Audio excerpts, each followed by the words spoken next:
Hey everyone, this is World War Guy here today, and today we're going to compare what the United States had for their gas mask and bags, and we're going to compare it to what the German military had for their gas mask and canister. So this is going to be a very basic, surface level explanation of the differences, so you guys can have a good idea of what each country had to deal with. So we're going to first start off with the United States. So after World War I, the United States used those very well-known World War I gas masks and basically just improved on it. Nothing was too revolutionary besides the better fit and so on. What they had pre-war was this Army diaphragm gas mask bag, and basically it was nicknamed the kidney gas mask bag. This thing was quite big. I'm a small guy, so it covers about half the side of my body. That's pretty big, and basically the mask that would be in this would be this mask right here. I believe this was the M30 Gas Mask.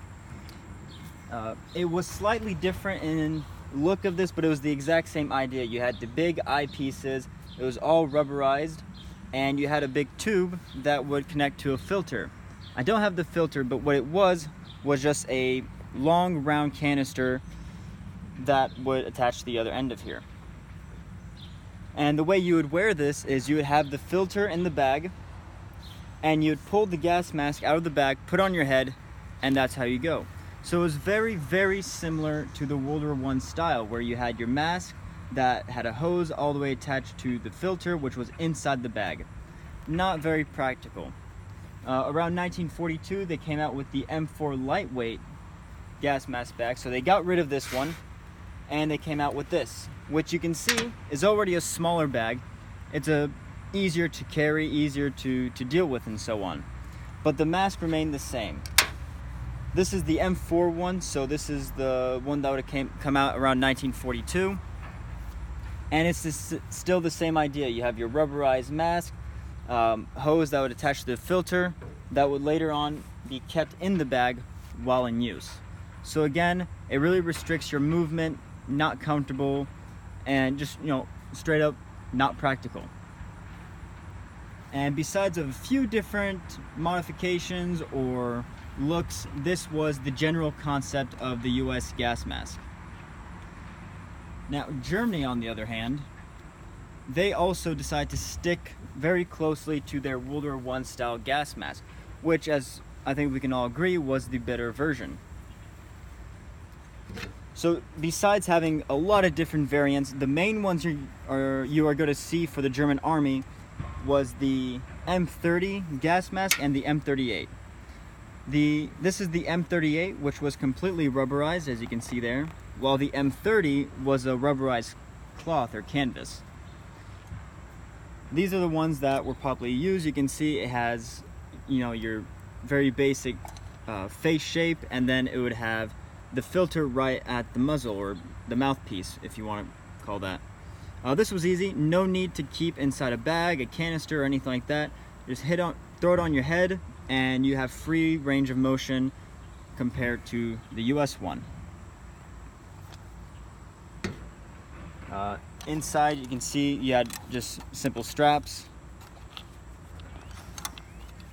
And it was very simple. No tubes to put in your mouth or anything like that. You just put it on your face and you breathe like normal. The filter was detachable, which was easier for storage. And then what the German army had was a canister. So it was a metal can, and inside you would just stuff your filter and your gas mask. And of course, for both countries, you'd have small decontamination kits, which I don't have, but this is just showing the mask.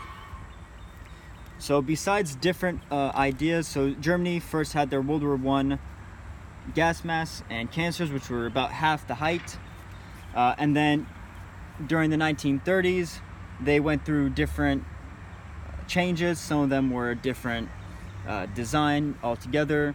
Some of them were just different closure systems and so on. But the ones you're going to see throughout the war is, first, for early war, you're going to see the short can from 1936 to 1938. So you could see those cans being used in the Polish campaign and the invasion of the Benelux and France, which was basically this can, but about, what, 2-3 inches shorter.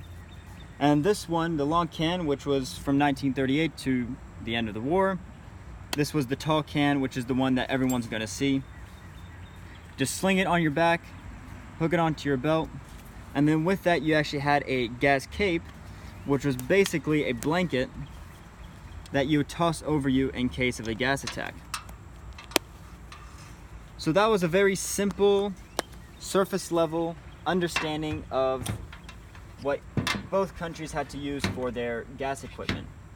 Now, I'm sure if gas was used during the war, I'm sure there would have been a lot more changes than what we have seen today.